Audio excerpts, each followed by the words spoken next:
Have you ever wondered why some people build one great car after another and others build projects like this? Well, it's not luck, and it's not all about budget, as I will prove in this series. In this video I will show you my system to transform a normal car into a real eye-catcher, and also how you can draw your car even if you have no experience or talent in drawing whatsoever. Last, I'll tell you my biggest mistake that I've made over the years so that you won't have to, and obviously this will not guarantee to work for you and win awards as well, but it will certainly help you to make the process of building a project car easier and more efficient. And my goal is to bring this car at this level and show it off at car events without any help in my home garage with a minimal budget and only evenings to spare. So, how can I pull this off?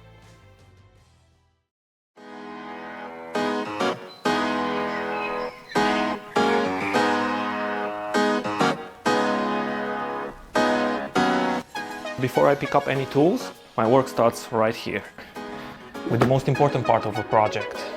Maybe the boring part for some. That is planning. When you start on a project, it's so easy to get carried away and end up buying parts that you don't really need. If architects draw buildings and they make a blueprint for the builders to follow, why shouldn't I and why shouldn't you have a plan for your own build as well? It just makes so much more sense to have a plan, follow it, and then the results will follow. Step 1, picking up the car. That is right for your build, because I know it sounds obvious, but look at Mr. Bateman here. You were drag racing in a Prius. I don't win a lot. Just make sure that you buy the right car for the job. Just imagine that there is this great off-road adventure and you'll show up in a sports car. I don't think you'll get very far, but if you take that sports car on a racetrack, I'm sure that you'll have way more success. Just make sure that you don't plan to use it as a camper unless you fancy telling a story like this. Step 2, purpose. It is very important to have a purpose so that you know exactly what you're going to use the car for. So if you're going to go and track a car, you just need to be as fast as possible. Cut the weight and add more power and done. And probably some brakes would help as well. Now the purpose for my car, for our project over here. When I picked up this car from auction as damaged, I said to myself then, if this car is so adventurous and decided to aim for the bushes, why don't I just build something that is off-road capable, like an all-road?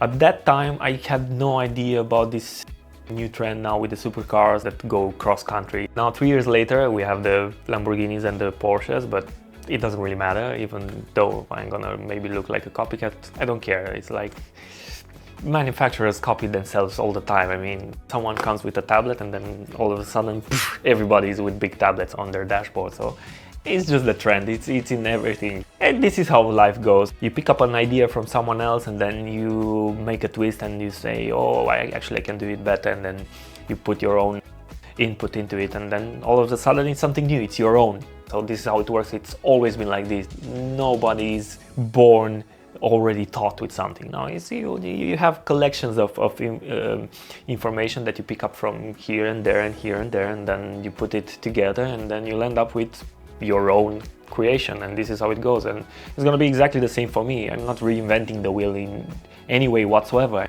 I'm just putting my own style into this build. Next step. But yes, this is really important for me, so do like, subscribe, leave a comment if you want, and help me grow this channel to bring amazing stuff right here. Just make sure that you click the buttons right now. Next step, which is very, very, very important, because here is the step that can make or break a build. This is budget. Yeah. Very sensitive one for many of us, because we don't have endless amount of money at our disposal to do whatever we want. And even if we have big amounts of money, then we have our reasoning part in our life that comes like, what have you done with the money? Like, I don't know what you're talking about. Yeah, you know exactly what I'm talking about. No, it wasn't me. Like Shaggy, yeah. But I caught you on camera, it wasn't me. Yeah, budget, very, very important, because based on the budget, you'll know exactly how far you can go with the budget. If you don't have a lot of money, then maybe just stick with the essential things that you can implement into your build, that you get the most out of it. Or you just know that you do want the car to be that way. So now I don't have the money, but I will have it in 5 months. So then okay, this month I'm gonna buy the wheels, and then next month I'm gonna spray the car, and then next month I'm gonna do whatever. So the interior. For our project, I'm gonna try to do it as cheap as possible, and I'll try to reuse a lot of old parts that they would go for the scrap, they would go for recycling, and I'll try to reuse a lot of the things that nobody would think to reuse and do it in such a way that you'll end up with something really unique. And my style, it is different, so you might not like it, but it is my style, and yeah, it's my build, so I can do whatever I want. This is the nice thing about being able to build something by yourself in your garage. You have no one to come and like, oh, this is rubbish, I don't like this. Who cares? I don't care what everybody says, yeah? If I like Bosozoku style, which is this crazy Japanese style, it's like outrageous, just look it up, it's called Bosozoku. Type in on Google and you see, it's just, they're like next level, yeah? You can't really use them as cars in my opinion. But anyway, this is the nice thing about being able to build something by yourself in your garage. You just have the freedom to choose whatever you want to do, so it is really, really cool. Coming back now, the purpose for our project here is very simple. I'm gonna try to make it off-road capable, so that means I'm gonna maybe raise it up a bit.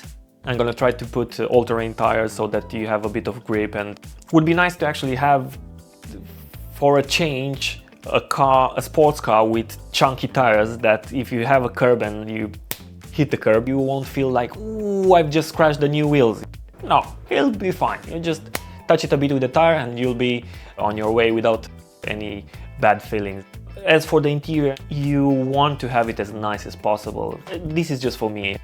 It doesn't matter how cool your car is outside. If you're inside and it feels like it feels bad, and it just doesn't make it the same. For this car, I want to aim at luxury. I want to aim close to the big names like the Aston Martins of the interiors. If it's gonna work out, well, you'll have to wait and see. So step 4, it is the deadline. At the beginning of a project, you're very excited, but after you start to work and you get tired, it is very easy to fall into the trap of postponing and never finishing what you started. But by having a deadline, you will force yourself to stay focused and make sure that you finish the project. As for me, yeah, I tend to do this mistake quite a lot. I pick up these crazy close deadlines and I make a huge list of things that I need to do on the car, and then I end up in a pickle, yeah. And to be honest, it's going to be exactly the same this time, I'm sure of it. Step 5, the design. There are a lot of people that actually can envision a project in their mind very easily. They just have the vision to do it.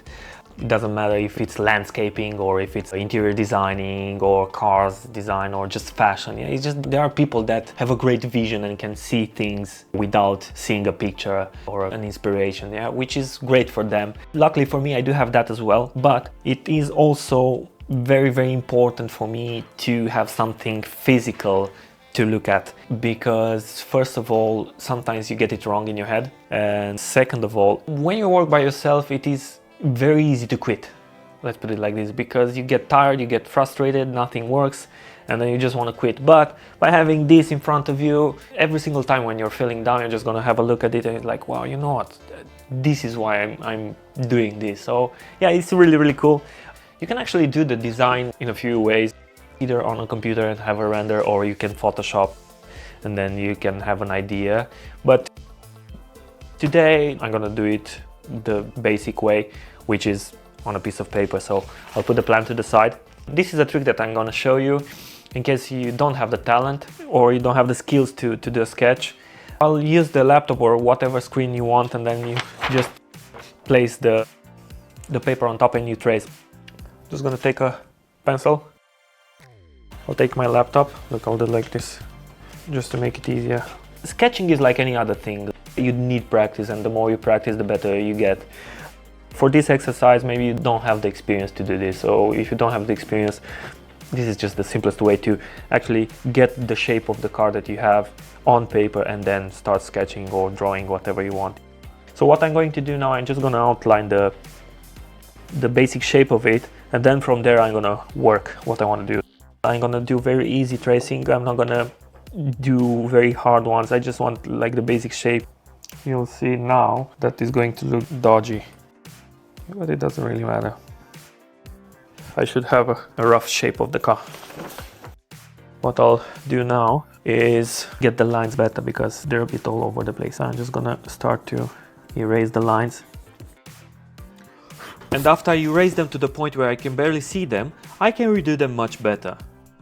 I will leave out the lines from the parts of the car that I want to modify, like the bumpers, wheels and so on and so forth, and in this way I will end up with the shape of the car without all the details. At this stage, it is a really good idea to photocopy or trace so that you can make different iterations of the design without wasting the time of tracing for each version that you make.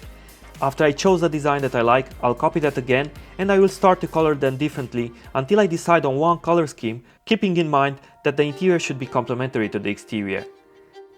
So why do some people build one great project after another? Because they observe, get inspiration from everywhere, they never stop educating themselves and they always plan ahead. And if you're still wondering how am I going to pull this off, well, I just showed you, I plan ahead. This will not guarantee me any success or to win awards, but it will help me build something truly unique. My biggest mistake was that after watching certain TV shows of builds, I was comparing myself with them and feeling like a joke. But I was wrong. Those were builds by teams of professionals. I was just by myself, a self-taught kid with big dreams of building great cars. So I carried on studying, improving, and after many years I realized that I should be only competing with myself. I am my biggest competition, and with every single build I should strive to do better than the one before. And if you want to see how I start this project and make my structural damaged car straight again in under 1 hour, click on the screen right now and start watching this video here. My name is Camille, thank you for watching, I'll see you next time.